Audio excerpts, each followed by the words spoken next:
Well, hello and welcome once again to the DCL podcast, where we're inviting you to sit back, relax, and we'll be on our way shortly.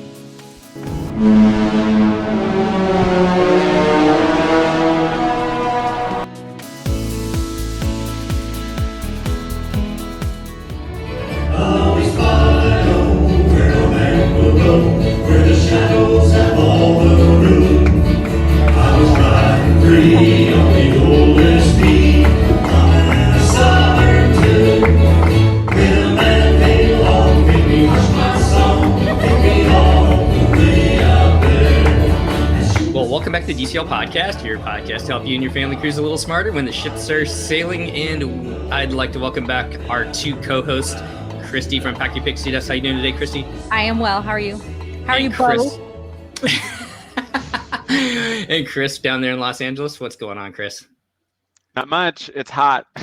That's This all. is either going to be podcast gold or just a total disaster. I'll say that right now.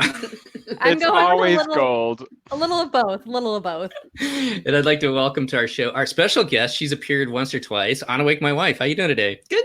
All is well. All is well. So She's been on like 3 or 4 times, I've been on a bunch. at least. He doesn't remember.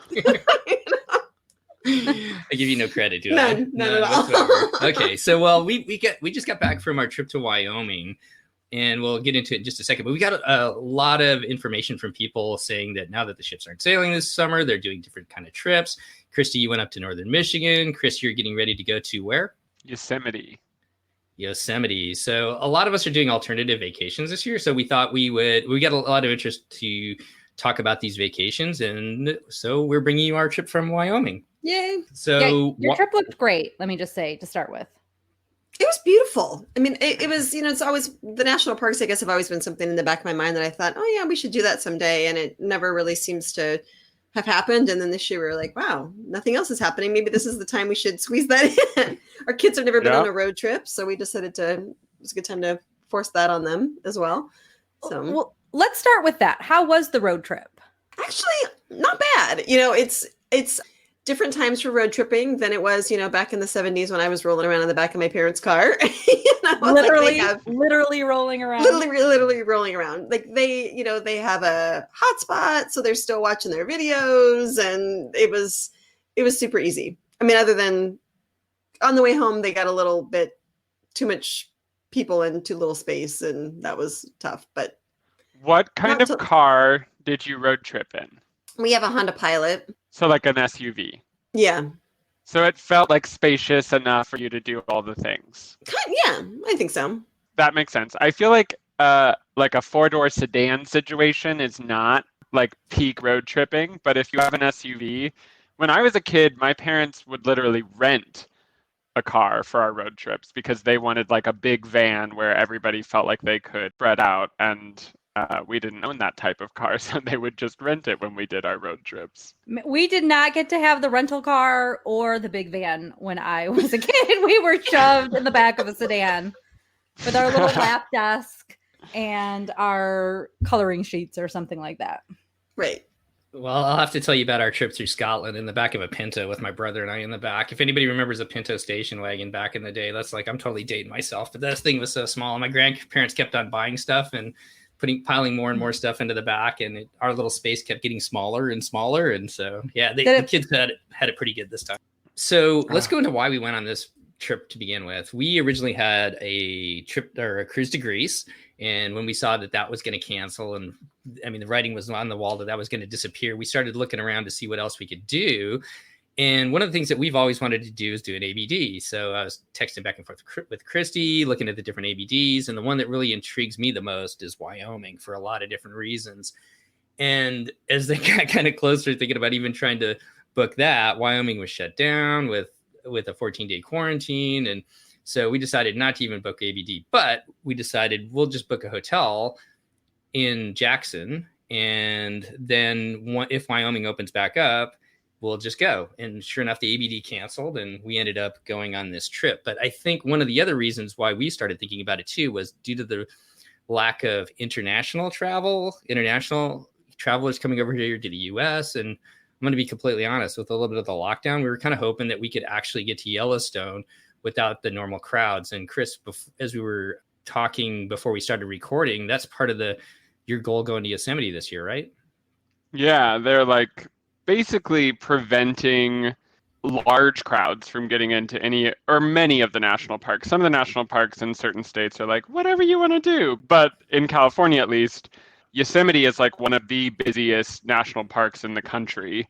And there are millions of visitors. And right now, they're limiting the number of cars that are even allowed to drive into the park. And so, yeah, Seth and I were able to do that. And part of our goal is to be able to see Yosemite without the huge summer crowds that are normally there.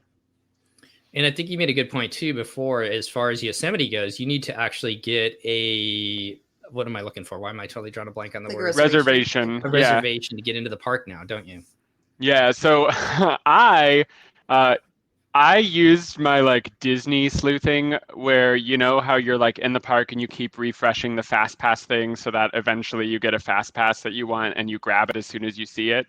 It's like that with Yosemite, where I was like every hour going into the app and seeing if the date that I wanted had magically opened up and appeared. And within maybe 2 weeks of trying that, finally, I was looking for either the 11th or the 12th of July. And finally, something opened up on the 12th and I grabbed it right away. Huh. And what that means is we can enter the park on the 12th and then we can go every day after that for 7 days. So that's how the reservation system works. It's good for your car. It doesn't matter how many people are in your car. So it's not like a per person reservation. It's just like your car is allowed into the park. So we are driving up on the 11th, which for those of you listening, whenever this gets published, that's tomorrow for us. And then we're entering the park on the 12th, and we're just going to go to the park for 3 days. And yeah, that's sort of like our version of a summer vacation when we're trapped in quarantine. And it sounds like you all had a similar idea, except you had kids. And I saw your pictures. It seems like you all basically threw your own Adventures by Disney in terms of itinerary. There were a lot of activities on this A lot of trip. activities. Yeah, this is definitely not a relax by the pool kind of trip No. or anything like that. So yeah, we kind of tried to model it pretty much after the ABD trip, which is a 7-day trip out of Jackson. You start off in Jackson Hole. Well, actually, it's Jackson, Wyoming. Jackson Hole is actually the whole ski valley. area. Yeah, the whole valley area. And the two main parks that are nearby are the Grand Tetons and Yellowstone. And just to digress really quick, Yellowstone, they are not limiting cars into the parks like they do up in Yosemite, which in all honesty, I wish they would in some ways, but it's such a huge park because we did it a long time ago with a friend of mine. And I remember the bumper to bumper traffic. This year it was nice because they were not allowing any of the big tourist buses in. So I think the max they could have was 25 people per bus. So it was just kind of some smaller buses. So there's a lot of stops that you can stop at in the park, get out, see some of the geysers and the paint pots and things like that. And Little not having those tourist buses there was really nice because you didn't have the crowds to compete with. And I So- think the lodges are closed too, right? No, the lodges are back open, but go ahead, Christy. Let's go back to the beginning though, or earlier. How did you decide? So once you determined that ABD was not going to work for the summer, how did you research this trip? How did you plan it out? How did you do that portion of it? So I used a lot of actually I got the ideas from the ABD trip. So on the ABD trip, you start off in Jackson, you do a day of whitewater rafting, you do a bike trip, you do some hikes through Grand Teton, and then you spend 2 days, I think 1 or 2 days up in Yellowstone where you actually stay at the lodge next to Old Faithful, right? Faithful Snow Lodge. Yeah, and then you end up in this one of the most beautiful lodges. And I did a lot of research on this trip, the ABD trip beforehand. And the Brooks Lake Lodge is amazing. ABD is expensive. Just to give you like an idea, it's about $20,000 for the four of us in 2021 to book this same trip. We didn't spend anything near to that. But the Brooks Lake Lodge itself for 7 nights, if you stayed there, would be $18,000. So I think this is one of the few ABD trips where you look at the price point and you're getting a really good value for what you get through that lodge. I guess I'm a little opinionated after looking at this ABD versus the Montana one and where they stay in Montana, but the Brooks Lake Lodge it gets cool. 5 stars from just about everybody. People, Did you stay there? No, No. we didn't. I guess- Wait. Are I'm you saying confusing that? people? I think, but Well, yeah, but are you saying that the Adventures by Disney tour stays at that lodge all 7 Yeah. nights? no, it No. stays 3 nights, so that works out to about Okay. $8,000 for your 3 nights if you did it on your own. But it is an amazing lodge. It's up in a valley by itself. You're really in the wilderness of Wyoming. And, Did you go there? Well, no, but I did a lot of research on it. So like each day you get 2 different activities, one in the morning, one in the afternoon, from horseback riding to archery to fly fishing to all kinds of like outdoorsy type stuff. And it just looks like an amazing place. We did not stay there, but I guess to go back to your original question, we just tried to model this whole trip off of that. Like what we could see that would be similar to, kind of try to do it ourselves. Except for the Okay, lodge. so Yeah. so if you did try to model it after Adventures by Disney, why don't we start with lodging? What were the hotels that you stayed at along the way? Okay, so And obviously we- you didn't stay at the great and powerful Grand Villa de la. so ABD stays right downtown Jackson at the Wart Hotel, which is like one of those like national historic hotels. We were going to go into it, but with the COVID They wouldn't let stuff us going in, on, yeah. they wouldn't let us in unless you had reservations. But we looked inside; it looked pretty amazing. Right. Yeah. So we actually stayed at, it was called Snow King Mountain, which is just a small ski mountain right in Jackson itself. And they had a lodge on the side of the hill there. We got a pretty decent rate there. So that's where we stayed. And probably, I think what made us notice that place was they have which I'm probably getting ahead of myself here, but they have like a really cool ropes course zip line thing kind of off the mountain. And I think we found that first and we're like, oh, wow, we can actually just stay there. And it's right in town. And So did you just Google each of the towns you were going to go to, bottled off the ABD trip, and then said, what are we going to do? And then come up with lodging? Kind of that way. We Google, or I just kind of played around to see what was available in Jackson. And the one mistake, I'll be completely honest, we made, if anybody does this themselves, is that Jackson is right on the south side of the Grand Teton National Park, but to get to Yellowstone, it's far. it's far. You have to go through Grand Teton to get up to Yellowstone. So from our hotel to Old Faithful was about a 2.5-hour drive. That's the one mistake we probably made. You know, the better way to maybe do it is if you're lucky enough to be able to stay in the park itself, or if you want to camp, which we weren't going to do. That's a whole nother story, or you could stay possibly in West Yellowstone or some other places that might be a little bit closer. But to be honest, we really like Jackson. There was a lot going on in the town. The town is cute. Yeah. I guess that was probably part of it too, is that it's a town that I've wanted to visit. And so we kind of were drawn to that piece of it. So that would probably be the one mistake we made as far as just distance getting up to Yellowstone per se. But as far as the lodging it was awesome. There wasn't very many people there when we checked in on Monday, but as the week went by, there were definitely more people checking in because it was going to be the 4th of July on Saturday. I do think that the following 4th week. of July was drawing the crowds. Yeah. But a beautiful place, really good. You know, everything was clean. They're doing a lot of things like a lot of other hotels. We were there 4 days, so the maids didn't come in at all. Housekeeping. Yeah, no housekeeping. Yeah, sorry, no housekeeping. There was no housekeeping just to reduce the contact points, and you could call down and get towels or get things, serviced if you needed it. But I think that's pretty standard right now. That's nice. So I guess kind of looking into what we did. So we got there Monday afternoon and we went straight up to the mountains. It was actually kind of rainy Monday and Tuesday. And Wednesday too. And Wednesday a little bit too. Yeah. Yeah. So we kind of had the week planned out. So Monday when we got there, up on Snow King Mountain, they have this like ropes course / zip line that are kind of popular in the mountains. Have either of you guys done something like that? Yeah. I did it though when I was in like junior high and we had to do like trust exercises and relying on like the other kids to get us up over a log, and it was very traumatizing. I'm sure it'd be fun now as an adult. So 5 years ago he did it, and then Yeah, last year I did it, and it was really hard. I did something like that, like when I was 18. So just a few years ago. So 50 years ago. So one of the reasons that we really wanted to do the ropes course thing is that our youngest is going to be a 5th grader next year. And one of the things that the 5th grade classes always do is go to a ropes course here in Portland and to do the bonding class trust thing. What is that? Like a nationwide curriculum? Because I don't know. Maybe in 5th grade too. it's definitely something that they do. And at the prospect of potentially online school again next year, there have been some tears in our Aw. house about the possibility of missing the ropes course. And so we found this and we were like, well, we're going to do our own bonding.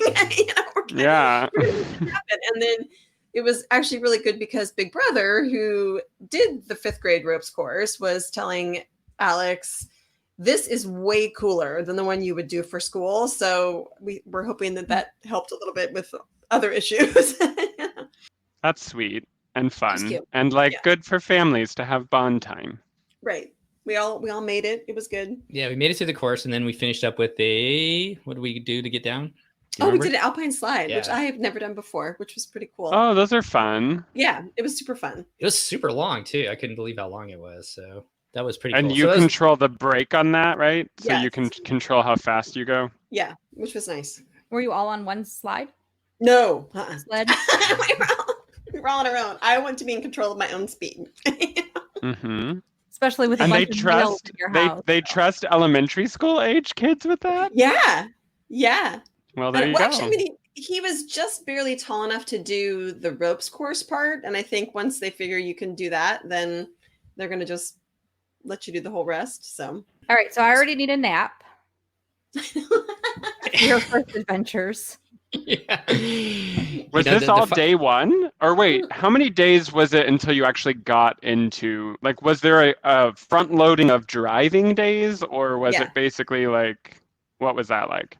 It was a 12-hour drive from our house, so we split it up. We stopped in Boise the first night, and then that's when I sent you that picture of the parking garage where they have the slide that goes from the Oh, that was top. cool. How- Right. I'm gonna have to put this in the when we put this episode up because it was like the coolest thing. Like you park your car at the top and then you jump in a slide to get down. It was Do like you super really fun. jump in that slide? Yeah. You can if you want I to. mean, there were stairs and there was an elevator too, but there was definitely like a Did big anybody twisty. jump in the slide? No, it was closed. We did COVID. try. Was it COVID, closed exactly. Because of COVID? Yeah. Stupid. COVID strikes again. Tired Right. of COVID. Ruining everything. So yeah, so then that evening before the fireworks, Christy, you're in bed already. I would really. No, I'm just Oh, kidding. like there was fireworks. How did I miss that?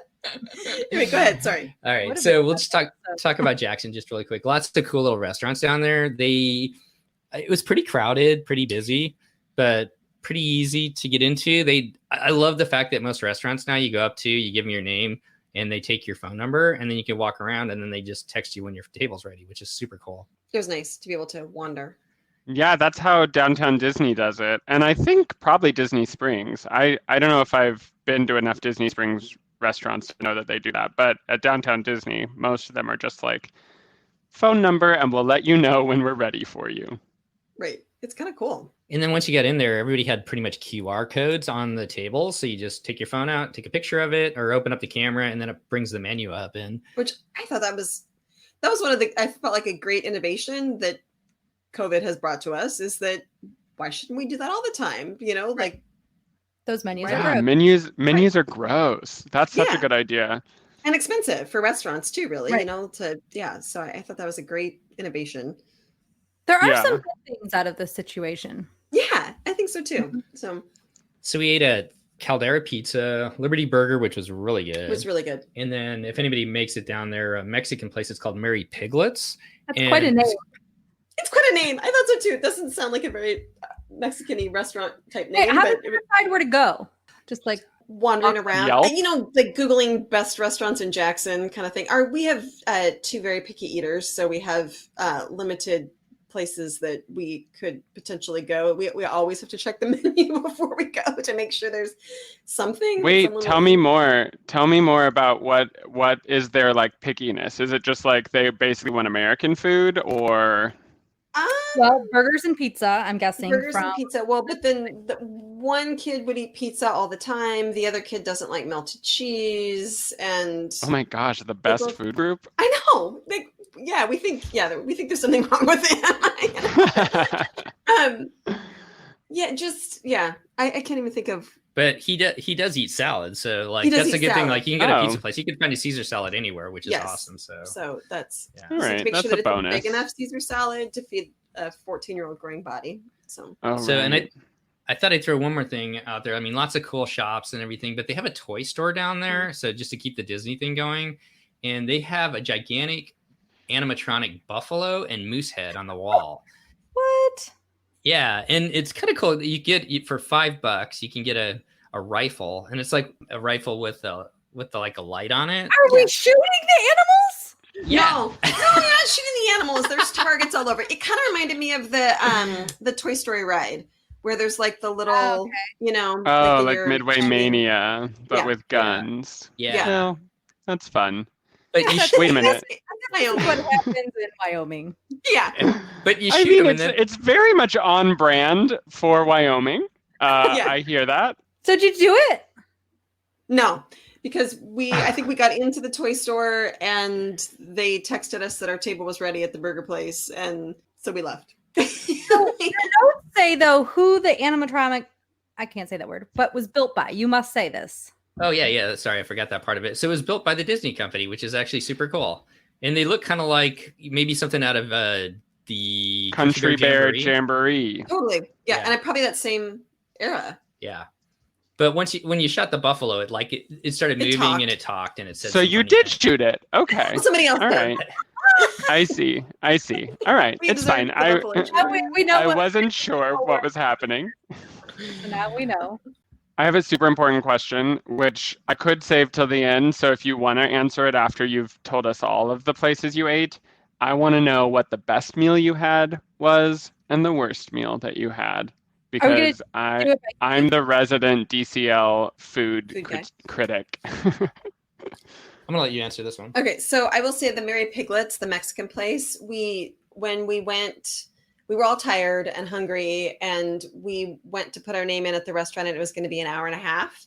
And so the good part about traveling with a teenager is that he was like, well, why don't we just order Uber Eats and go back to the hotel? And we were like, oh, okay, we can do that. Let's do that. So that's exactly what we did. And it was delivered to the hotel, and it was really, really good.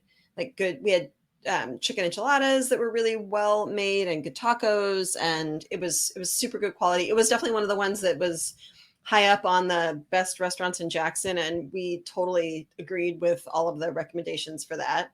I don't know, do we have a bad meal? I don't think we had a bad meal. Everything was really good. Even the burger place. I mean, how do you ruin a burger? But Right. that place is really good too. The pizza place was good. We ate breakfast one morning at the hotel, and it was really good. Yeah, I don't feel like we had a bad, other than maybe like the peanut butter sandwiches in our car one day. But that's nobody's fault but our own. All right. Well, that all sounds delicious.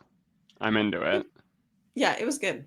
So let's jump into a little bit of what we did. So that first day we got there, we did the ropes course, went out to eat. The next day was our Yellowstone day. So like I said, that's the one part where I would probably change it up a little bit potentially. Is if you could stay in the parks, which that's super hard to do, get into those lodges on a normal year. They were closed and they opened up last minute, or some of them opened up last minute, but we'd already kind of committed to staying in Jackson. But it took us about 2.5 hours to go up to Old Faithful. And if you look at the parks, it's kind of hard to tell, but we basically did the southern loop on the south part of the park. So basically what you're saying is you were far away, and that meant that like you couldn't necessarily explore Yellowstone as much as you might have if you were staying closer. Right. Just because, yeah, it took so long to get up there that and to drive, it's basically the roads at Yellowstone are essentially like a figure 8. So to do the southern loop was pretty easy, but to get up and get out to one of the valleys where a lot of the animals would have been a lot more time that Then we didn't really have. Yeah.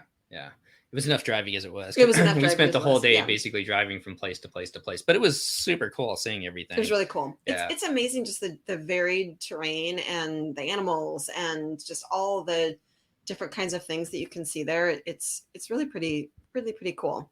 I want to talk about the stuff you saw, but could you have stayed? So the lodges were not open, or they opened at the last minute, or assume somebody couldn't get into a lodge. Could you have stayed somewhere closer? Yes. So we actually have some friends that, just as luck would have it, were there the same week as us, and they stayed in Idaho, which I think was maybe out the West side. west side.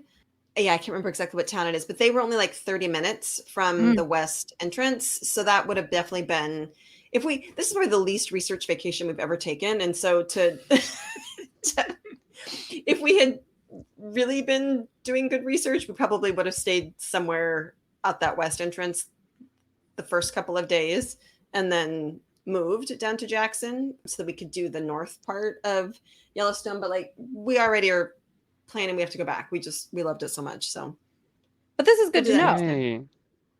And they stayed in ABDs. Airbnb. They stayed in Airbnbs in both their places and had a really good luck with it too. Right. Like just amazing. Like the first house they stayed in, we saw pictures of it, and just some amazing views out the back. It was like somebody's like mountain lodge, basically. It was really nice. Yeah. Yeah. Nice. So, and they got pretty good rates too. So, I mean, that would definitely be something that I would look into next time is Airbnbs rather than just, doing the hotel route. You drove there, but I'm curious, and I bet you some of our listeners would be curious. I want to say Yellowstone. Yellowstone is what we're talking about. Yeah, Yellowstone and Yosemite keep getting crossed in my mind. Yes. Like I keep feeling like I'm going to Yellowstone tomorrow and not Yosemite, but Yellowstone is one of those national parks like Yosemite that like is not that close to an airport, right? Like by design, it's not that easy to just like fly in and go visit the park, right? Like how would you get there if you weren't driving? There is some tiny little airport because I'm playing around on the maps while I'm trying to figure out where all these places are that Steve's talking about. And there is a little Yellowstone airport, but is it big enough to actually have a real plane, Steve? I don't know that Yellowstone is. I'm gonna talk Well, over him. Jackson Hole is an airport that, yeah. Go ahead. Yeah, Jackson Hole is an airport which Delta and United fly into. That is probably the airport people would fly into. Yeah, that would be the closest. The other option could be Bozeman. You could fly into Bozeman, Montana, and that's probably I'm just gonna wag here, maybe a 2-hour drive south to get down to the parks from Bozeman. So that would be the other one I would look into. Jackson Hole would probably be the most expensive between the two because it's little. Yeah. Pretty much no matter where you fly in, it's about a 2-hour drive to get to like the heart of the park. And where you all stayed was about a 2-hour drive to get to the heart of the park, which makes sense in the sense that, yeah, there's probably things that are closer, but in terms of like commercial cities where you have all the amenities of a city like that, it's not that close to the heart of the park, which is actually pretty consistent with all the national parks, really. Like most of the national parks are not that close to civilization. Otherwise, they wouldn't be as beautiful and amazing as they are. Right. So Right. it makes sense. I hear that. Okay. So some of the things that we got to see, the first thing we did was we drove straight to Old Faithful, got out and saw that. Luckily, the second day we went by there, it was like super packed, but it wasn't quite as crowded when we went there. So I couldn't imagine what it's like on a normal year when they have so many people. But what was our kids like? Somebody has it. It basically goes off every hour or 40 minutes. It was like between 57 and 114 minutes or something like that. Yeah. So when we got there, there's like some guy that's like, okay, it's gonna go off next at 10:18, and we're like, they're at 10:15, and so we're like 10:18 came, and then 10:20, and then 10:22, and what did Alex say? Well, actually, there was a family standing next to us, and one of the kids was like, "What if it doesn't happen?" And the mom said, "Well, or the mom was like, yeah, they will always talk about, remember that one year that Old Faithful didn't actually happen?" And the dad was like, "Yeah, it's because of the coronavirus." And we were like, "Yeah." I was like, nothing's happening the way it's supposed to. So it was kind of funny. When I knew that we were going to interview you about this, I looked it up, and Old Faithful, based on how big the like previous eruption is, they can guess within a 10-minute accuracy of when it will go off next. And That's so pretty cool. as long as it went off by 10:28, then your 10:18 would have been like within that 10-minute window. Right. And it did. It did. So it's not the most spectacular geyser in the park, but it's the one that erupts the most frequent. And I didn't know this, but there are people that actually know when these geysers are going off, and some of them it's like days, months, and even more in between. And so when they know it's going to go off, people will be out there sitting for days waiting, or they make journeys from all over the world to come and watch that geyser go off. That's crazy. I guess I didn't know that. We didn't know it either. So All kinds of people out there. doing some research. So then from Old Faithful, we kind of went around in that lower circle. So we stopped and saw a bunch of different of the paint pots, and how would you describe most of those? I guess They're all sort of otherworldly. They're like volcanic ash and water that's coming up from the hot springs, and yeah, it's really pretty cool. Like some of them, because of the minerals and the water is super clear and you can see way down and multicolored and just really interesting. Like nothing I've ever seen before. How was Yeah, the visibility? Like the air quality and visibility? Was it like a really crisp, clear, beautiful day, or was it? It was cold and rainy, like 47 degrees and rainy. And when we got to Old Faithful, Steve and I both realized that we had pulled up the forecast on our phone for Yellowstone, Montana, which is completely different than Yellowstone National Park. I mean, it's not completely different, but it's the northern edge, which is warmer and drier. And as we were all standing there in our shorts at Old Faithful, hoping that it wasn't going to take more than 10 minutes for it to erupt, we were all thinking, we should have worn different clothing. So yeah, it was cold and rainy, and it was kind of nice to stand in the steam of the hot springs as we were walking around, because you got to warm up a little bit. I did note from your pictures you looked a little cold. It was a bad choice. It was supposed to be 70 in Yellowstone. Just the wrong Yellowstone. 70 and partly cloudy. We're like, oh yeah, we should probably bring a sweatshirt. It was terrible. For our listeners, friend of the show, Kim, who introduced Steve and I, frankly, she has a podcast that isn't producing shows anymore, but it's still out there, at least on iHeartRadio and maybe some other places. But in episode 148, they discussed their trip to the Grand Tetons in Yellowstone. So, and they actually stayed, according to their show notes, in West Yellowstone, Montana. So where it was not cold and rainy. Right. But, so people might want to listen to that episode too, because they did it themselves. If anybody else is looking for a do-it-yourself. So episode 148 of the Distracted Life podcast. So from there we went up to, I didn't even know they had this, but Yellowstone has a Grand Canyon, the Yellowstone Grand Canyon, that's part of the park as well. And that, I think, kind of blew us all away as far as how beautiful it was. Mm-hmm. Again, like nothing I've ever seen before. And I had no idea that it was even there, and just absolutely beautiful with the river down below and the trees and the mountains. And yeah, it was gorgeous. How did you eventually know it was there and to go there?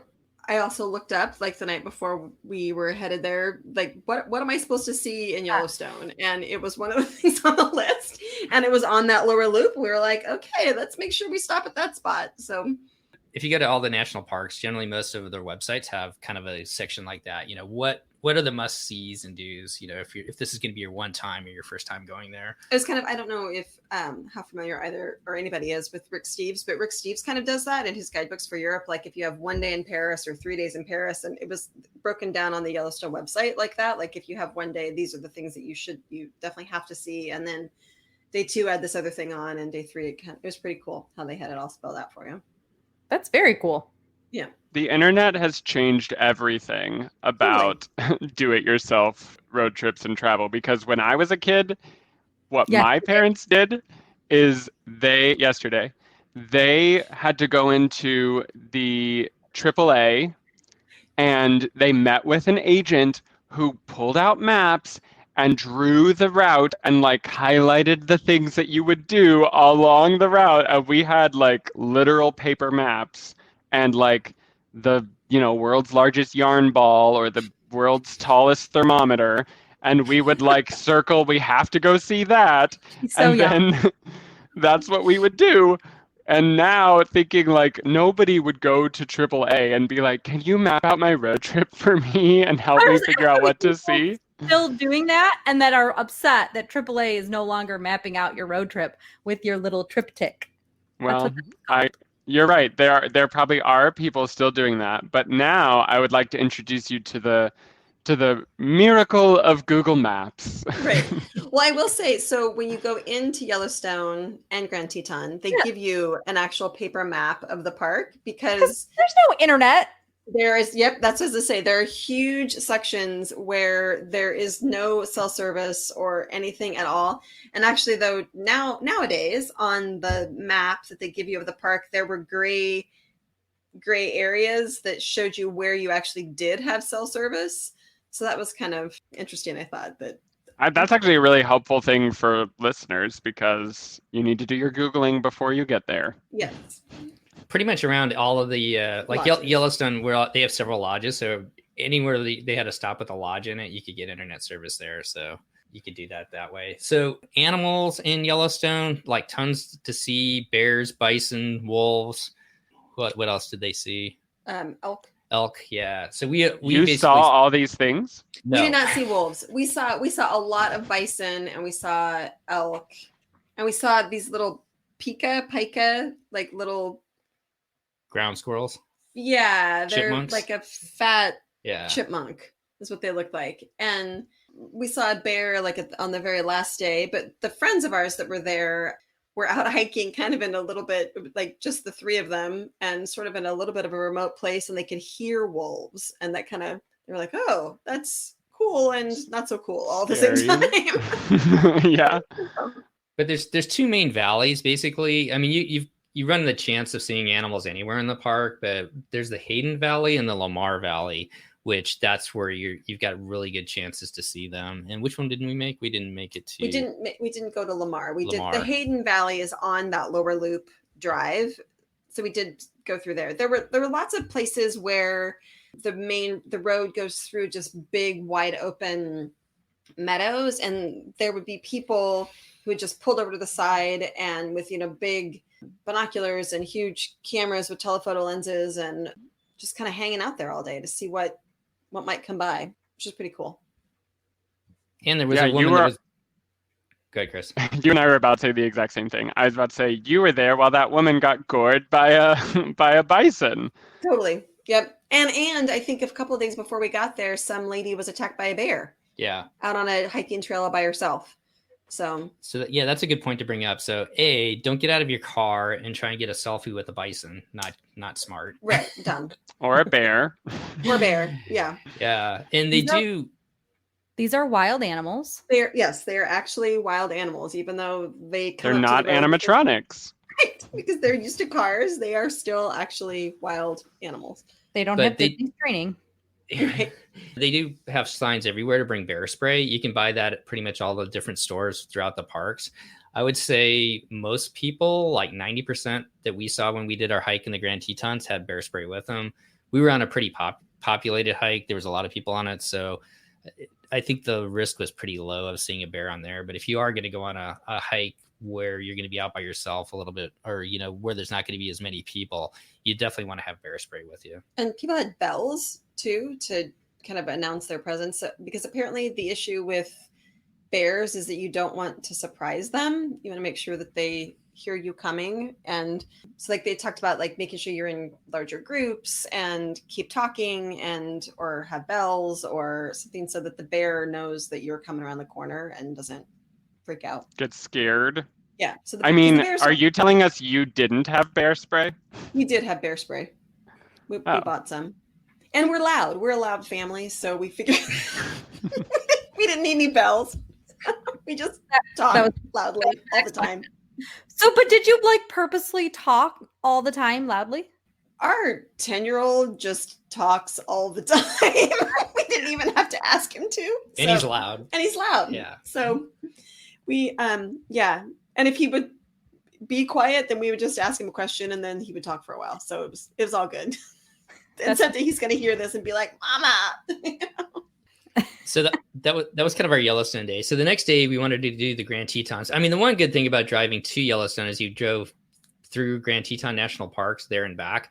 And that is one of the most spectacular parks I think we've seen as well, just because a lot of the mountains, like where we live, and I'll try and describe this real quick, is like when you look towards the mountains, it's kind of like foothills and it slowly builds and builds and builds and it gets bigger. But the Grand Tetons, that valley, Jackson Hole Valley, it's flat. And then all of a sudden the mountains come up. So it's really dramatic when you see the Tetons. They're just spectacular. It's really cool. So the next day we had a restaurant booked at this ranch in the evening for dinner. So we decided to get up early, go up to the Grand Tetons, and we did a hike around Jenny Lake, which is probably, as we found out, it's kind of like the iconic thing that everybody does. So it was a pretty busy area. Right. You can hike all the way around Jenny Lake, but there's a route kind of to the the west To side the north. or north, to the north side, where you hike along and you head up to Hidden Falls, and that was really cool. There were other people on the trail, but it didn't feel super crowded. But the falls were amazing, and definitely worth. It was pretty easy. I mean, there were some spots where it was an actual hike, but for the most part, it was just a walk around the lake through the woods. Were they flowing? Yeah, it was gorgeous. Yeah, there's still snow up on top of the mountains, and so there's definitely a lot of snow melt coming down to the falls right now. So it was beautiful. It was about a 5.5-mile hike round trip. And Jenny Lake also has a boat too. If you don't want to do the whole hike over, you can take a boat over, and actually you can get up back into this valley, which instead of having to do that 2.5-mile hike to get into the valley, a lot of people were doing that where they take the boat over and get further back in the valley than we did. Or you could just take the boat over to see the falls. Is this the day you ate your peanut butter sandwiches? No, we had late breakfast that day, but the day before was the peanut butter sandwiches, the driving through Yellowstone. So in our car. And then that evening, this is kind of a little bit different. So we went to the Bar J Ranch Wrangler Chuck Wagon dinner. So tell her, why did we do that? Well, we did it because we were both kids at one point in Colorado, and there was a place called the Flying W Ranch in Colorado Springs where they do like a cowboy sing-along dinner. And then we found that in Jackson, they have the Bar J Chuck Wagon, which is essentially the same thing. And it's dinner and singing cowboys and a whole little bit of Americana. It was pretty cool. It sort of makes me think of the Hoop-Dee-Doo musical. I've never been to Hoop-Dee-Doo, but it's a lot like that, where you go in, they have like a little train you could do. You can go feed the horses. They got all different kinds of things you can do before the dinner. And then they ring the dinner bell and everybody goes to their table. Normally it seats like a ton of people, but I think 650 people. Yeah. That was definitely not that crowded. No, we had our own table, like a huge table that was just for our family. So they kind of distanced everybody that way. And then you get up and you go through like a serving line based on what you want to get. So you get dinner. And then as you're eating, the couple of the cowboys come out. They actually do some of the serving too, the guys that are going to sing. And so they kind of play around with you. It's really entertaining. And then once they get up and they do sing a lot of, Americana kind of old cowboy songs. Like I'm trying to think of like Ghost Riders in the Sky, if you've ever heard of that one, or the Orange Blossom Special, which I'm totally, Chris is laughing at. Yeah, that's our kids were like, what is this? But then after we did it, and since we've been back, they both are like rattling off jokes that the cowboys told. And we're like, hey, you were paying attention. It wasn't so bad. So yeah, there's always like one of the cowboys is always kind of like I don't know how to describe it. There's one that's funny. Yeah. And one that's serious and everything else. But it's a great show. The bad news is this is the last year I think they're doing it because they're selling the ranch. Yeah. They're retiring. It's a family. Like two of the cowboys are brothers, and their dad started the ranch like 60 years ago. 60, I think it's his 65th year. Right. And they talked about that they started the ranch, but that really their father felt he was an entertainer and a musician, and he felt that would be the way to bring tourists off the highway and kind of give them a glimpse of, the way things used to be. It was it was neat. And again, like a little bit bittersweet because you're watching it and you're thinking, wow, this is really cool. But, all of the performers were, our parents' age, and you can kind of see where tastes change and things move on. And it was kind of sad that it probably, the next generation of their family didn't appear to be wanting to take it on. So it'll probably fade away. Yeah, it's kind of sad. So you're saying that these were like 70-year-old cowboys? Yes, they were 70-year-old cowboys.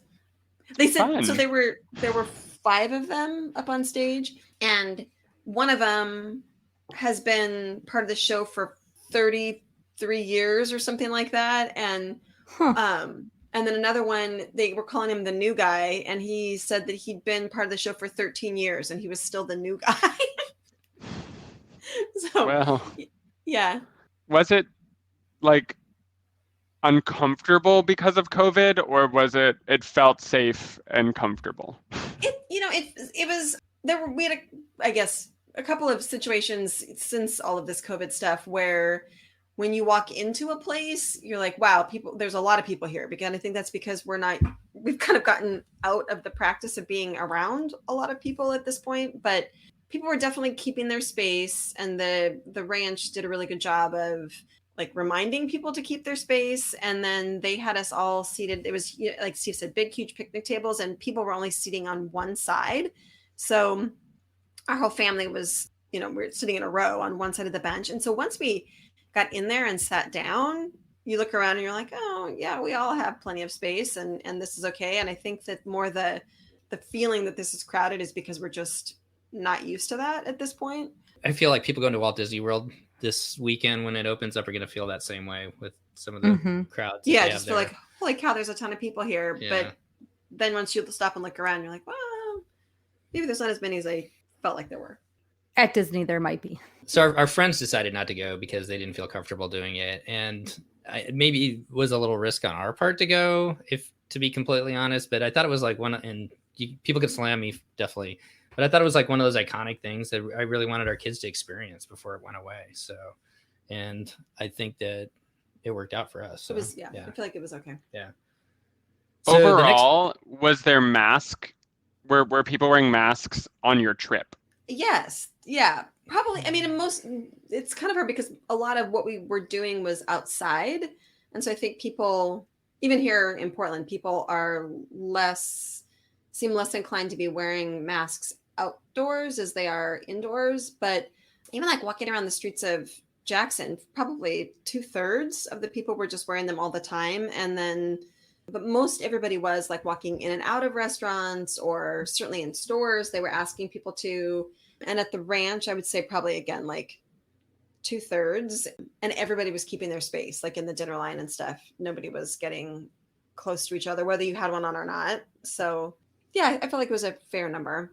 So then the next day we decided we wanted to do a mountain bike ride. And I found this company online, just kind of Googling around, and they had like a lot of really good reviews. So it's called Teton Mountain Bike Tour.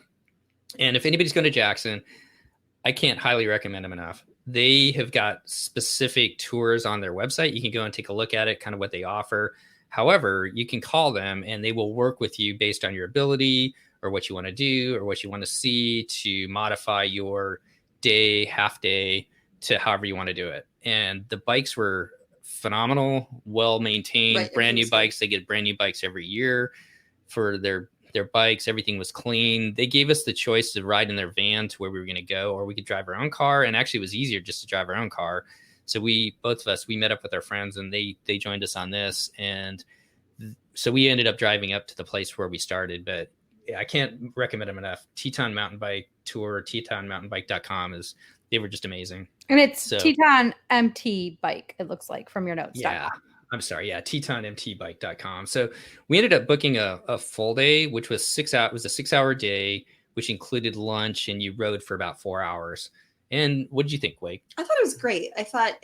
He definitely, our guide was really informative about, the geography and the flowers and the animals and where else we should go and the history of the valley. And, we were asking questions like, how many people actually ranch here and, all that kind of stuff. And he gave us a lot of really good information. He was really good at kind of keeping track of all of us. And even though we were like, yeah, we can make it up that hill, he was like, yeah, I think you guys can't. I think we're gonna change the itinerary. Like, he was pretty good at knowing what was coming and whether or not we really truly could handle it.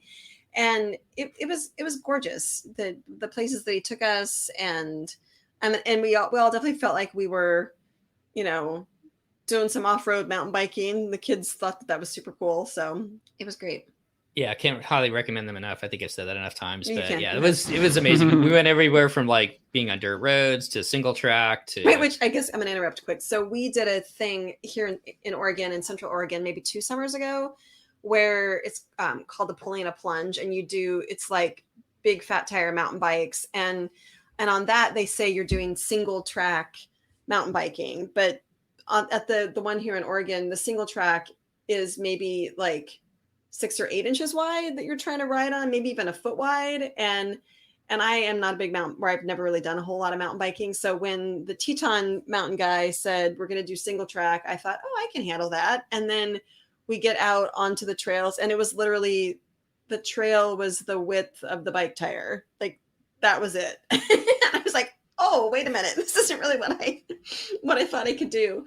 And the handlebars are different than our bikes at home. And so I had some trouble staying on the trail, but it was still fun. I fell into some trees. I fell a lot. Oh, no. But like at one point going through some aspen, like this grove of aspen trees, and I couldn't get, like, the trail was curvy and I couldn't get going with the curvy, and I kept falling over and like having to catch myself on the trees that were like right there next to the trail. And yeah, it was a little comic relief for the rest of the group. So that was our last day. And then the next day we got up and we decided to drive out of the west side of the park. So the park, once again, has a north, south, east, and west. So we drove up to the south entrance, left out of the west entrance, and stopped by the Grand Prismatic Pool, which is another iconic kind of site that you need to see at Yellowstone that we didn't see the first time. Right. And the tip on that is to not go to the main parking lot and the boardwalk, which is like, you know, like you imagine a boardwalk, like wooden path around the spring, but to actually stop earlier and hike up to the overlook, because from the overlook is an overlook. So it's up high. So you can actually see the whole spring, which is really cool to actually be able to see all of the colors and get a good view of it. Yeah, so from there we drove out the west side, and we were glad we drove through the south entrance every time because it was pretty easy getting into and out. The west entrance was a zoo. It was like backed up. And we're not sure actually if it was because it was the Friday before the 4th or if it was just always that way, but it was bumper to bumper traffic for probably a mile trying to get through that gate. That would not have been my first choice. Kind of thinking back on it, what are some of the things that you'd recommend for people to do, I guess, as far as planning a trip like this? You mean like activities that we did? No, just in general. Anything you take away from it? I do kind of wonder if maybe early in the summer might have been helpful to, I mean, I think right now with the virus, not a lot of people are traveling, but I wonder if early in the summer when maybe the weather isn't as great or as predictable in that park, that maybe that might be the best time to go, because it probably holds the crowds down a little bit, even, 10 years from now when things are hopefully back to normal. So timing, the bike trip was awesome.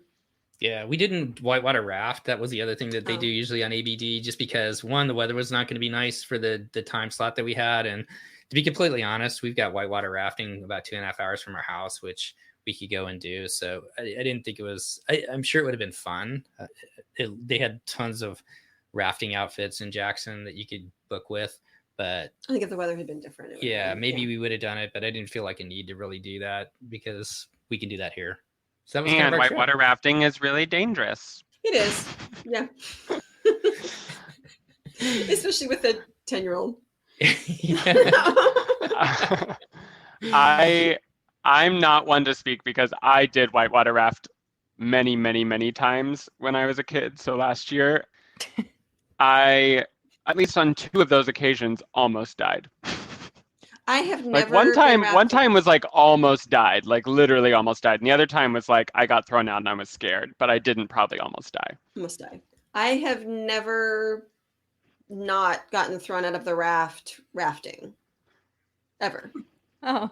I mean, I've been maybe like only a handful of times, but I always at some point end up in the water. So I didn't want to do that on a rainy day. Sounds like you and Chris are in the same boat. Yeah. And there was one time actually, so you could probably cut this out, but when I was a kid, one of our neighbors was a high school teacher, and in the summer, he and his brother did rafting trips here in Central Oregon.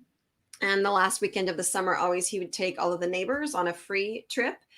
And one year I was there and went, and my stepmother and I were sitting in the front of the boat and with like a rope, I guess, that came from up underneath the boat. And he told me, whatever happens, just don't let go of that rope and you'll stay with the boat.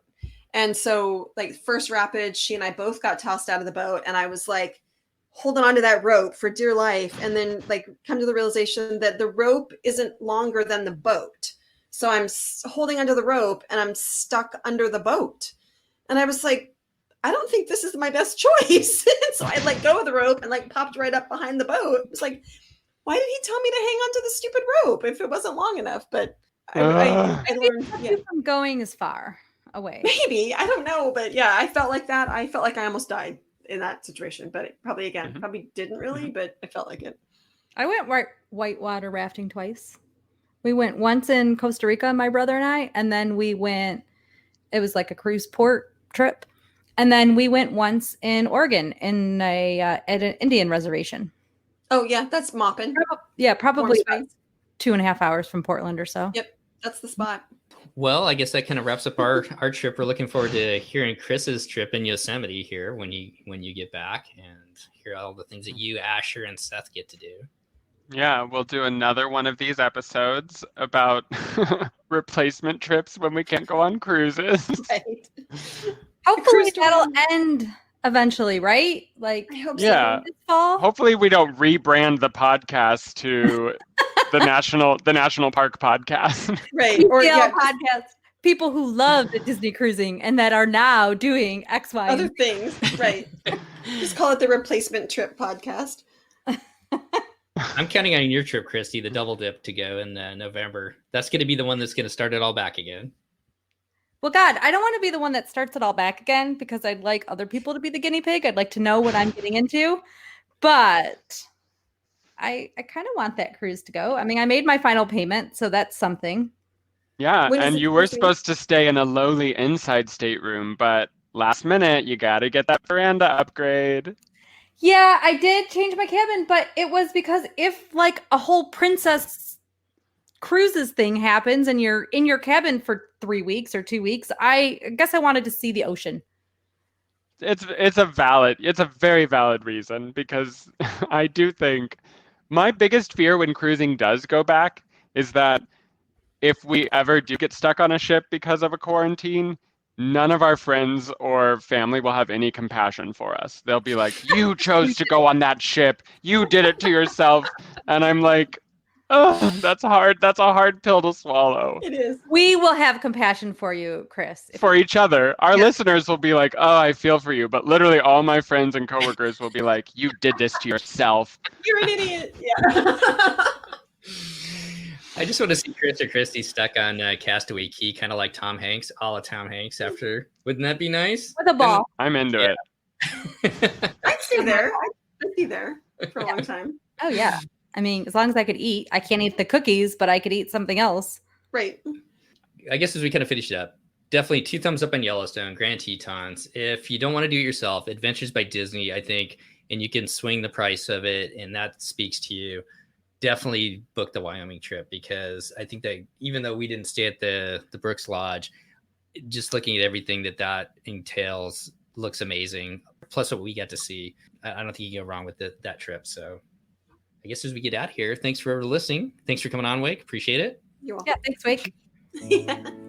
And thanks everybody for listening. We will be back soon with Chris's Yosemite report and a lot of other fun adventures as we continue on through the summer. Hopefully other fun adventures. Right. Exactly.